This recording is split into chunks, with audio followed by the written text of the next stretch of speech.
Let me paint you a picture. Two neighbors, same street, same house price, same income, both disciplined, responsible, salt-of-the-earth human beings who clip coupons and feel genuine guilt about ordering guacamole for an extra $2.50. 30 years later, one of them is a millionaire. The other owns a very nice brick building and absolutely nothing else. Today, we are going to talk about one of the most counterintuitive money decisions you will ever face: what to do with your extra cash when you have a low-interest mortgage. And I promise by the end of this, you will either completely rethink your financial strategy or at minimum, have a great argument starter for your next family dinner. The story we were all told from the moment you got your first paycheck. Someone, a parent, a grandparent, a guy at a barbecue with very strong opinions told you the same thing. Debt is bad. Pay it off. Own your home free and clear. That is the dream. And honestly, on a gut level, it makes complete sense. Your home is your shelter. Nobody can take it from you if you own it outright. And there is something deeply satisfying about imagining the day you write "paid in full" across a mortgage statement and then frame it on the wall next to your child's finger painting. This advice has been passed down through generations like a family heirloom. The problem is, like some family heirlooms, it is outdated, slightly uncomfortable, and quietly costing you a fortune. Here is the thing nobody told you at that barbecue. Not all debt is the same. A 24% credit card debt and a 4% fixed mortgage are as different as a grease fire and a birthday candle. You should absolutely panic about one. The other? You might want to keep it around, and we will explain exactly why. Let us start with a basic but brutal concept called opportunity cost, which is just a fancy economics term for what you give up when you choose one thing over another. Every extra dollar you throw at your 4% mortgage earns you a guaranteed 4% return. That is real. That is good. But here is the uncomfortable question nobody asks. What else could that dollar have done? Historically, a broad index fund tracking the S&P 500 has returned somewhere between 7% and 10% annually over long time horizons. Let us be conservative and call it 8%. That means when you choose to prepay your mortgage instead of investing, you are essentially picking up a guaranteed 4% while leaving an expected 8% on the table. That 4-point gap sounds modest, like the difference between a good coffee and a great coffee. But over 30 years, compound interest turns that modest difference into something that will genuinely make your jaw drop. Imagine you find an extra $500 a month in your budget. Maybe you cancelled some subscriptions. Maybe you stopped ordering guacamole.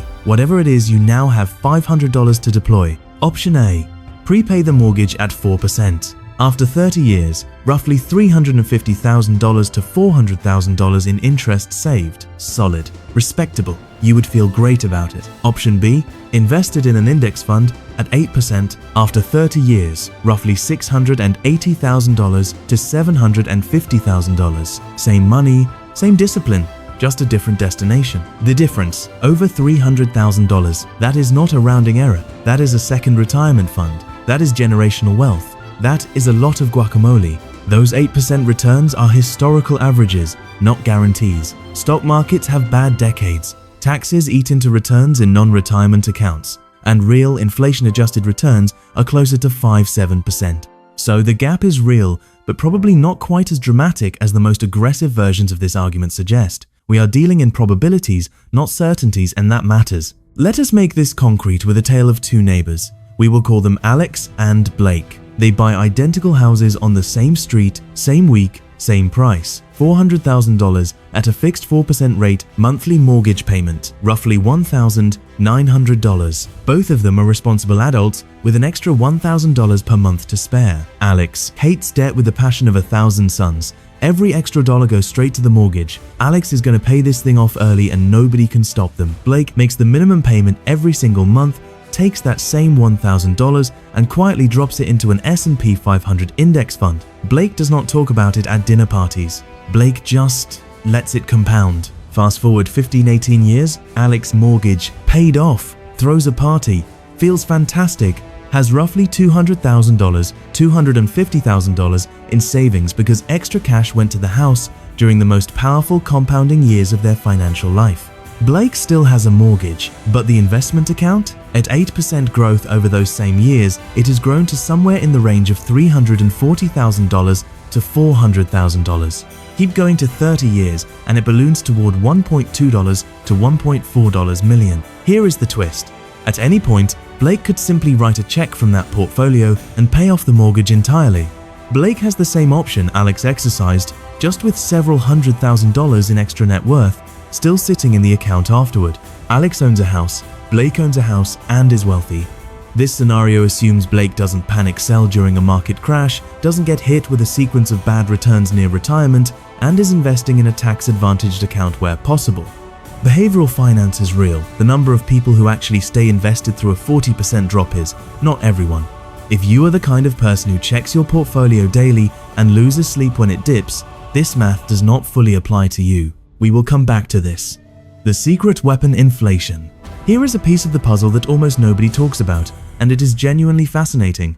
A fixed-rate mortgage is one of the very few financial instruments where inflation works in your favor as the borrower. Here is why. Your mortgage payment is frozen in time. If you owe $1,900 per month today, you will owe exactly $1,900 per month in 2045. The number does not change, but what $1,900 means changes enormously.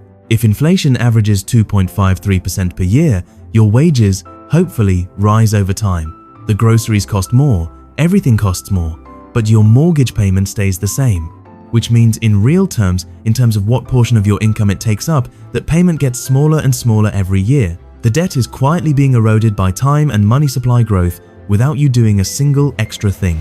Think of it this way. The bank is locked into lending you that money at 4%. They cannot raise your rate. They cannot change the terms. But inflation is quietly devaluing the dollars they will eventually get back. You hold all the leverage in this deal. Rushing to pay off that loan early is a bit like finding out someone owes you $1,000 and sprinting across town to collect it before they can pay you back in slightly smaller bills. You are solving a problem you did not have. But what about peace of mind? Okay, let us address the elephant in the room. You might be reading all of this and thinking, I understand the math, but I just hate having debt. I sleep better at night knowing I own my home. You cannot put a price on that. And here is where I am going to be more honest than most finance content creators. You are not wrong. Peace of mind is a real thing. Financial stress is a real thing. If carrying a mortgage gives you genuine anxiety that affects your quality of life, your relationships, or your health that has value that spreadsheets do not capture. But here is the honest version of that trade-off. That peace of mind comes with a price tag. Based on the math we just walked through, that price tag is somewhere in the range of $300,000 to $500,000 in lost wealth over a 30-year period, depending on your numbers. You are not irrational for paying it, but you should know what it costs. Choosing emotional comfort over mathematical optimization is a perfectly valid human decision, as long as it is a conscious one, not a default one dressed up as financial wisdom. When paying off the mortgage early actually makes sense, because this is not a one-size-fits-all answer, and anyone who tells you otherwise is selling something, possibly a YouTube channel membership. You should absolutely consider paying off the mortgage early if 1. Your rate is high. If your mortgage sits at 7% or 8%, the math changes completely. That is dangerously close to historical market returns, especially after taxes and volatility. A guaranteed 7-8% return is genuinely compelling. Pay it down. 2. You have already maxed your tax-advantaged accounts. If you are fully funding your 401k, IRA, and any other retirement vehicles, and you still have extra cash, then throwing some at the mortgage is a perfectly fine luxury move. 3. You have a fully funded emergency reserve, 3 to 6 months of expenses in cash. If you do not have this yet, nothing else matters. Not the mortgage, not the market. Build the cushion first. 4. You cannot behaviorally handle market volatility. This is the one most finance content ignores. If a 30% market drop will cause you to sell everything in a panic, locking in the loss and destroying the exact strategy this video prescribes, then the invest instead math never actually works out for you. Knowing yourself is worth more than knowing the numbers. 5. You are close to retirement. The closer you are to needing the money, the more the sequence of returns risk matters. A 3-0-year-old can ride out a bad decade in the market. A 6-2-year-old cannot necessarily afford to.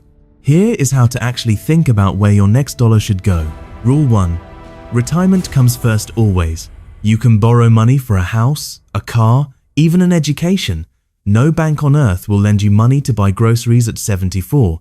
If your retirement savings are underfunded, that is where the money goes. Full stop.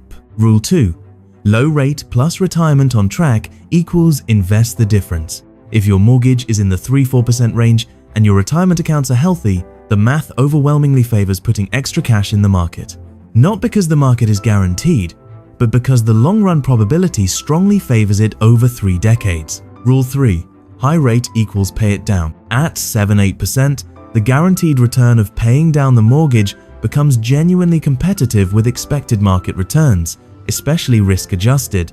The calculus changes. Rule 4. Treat early payoff as a luxury, not a priority. Clear high-interest debt, build the emergency fund, max the retirement accounts. Then, if you still want to throw extra at the mortgage because it makes you happy, go for it. Just know what it costs.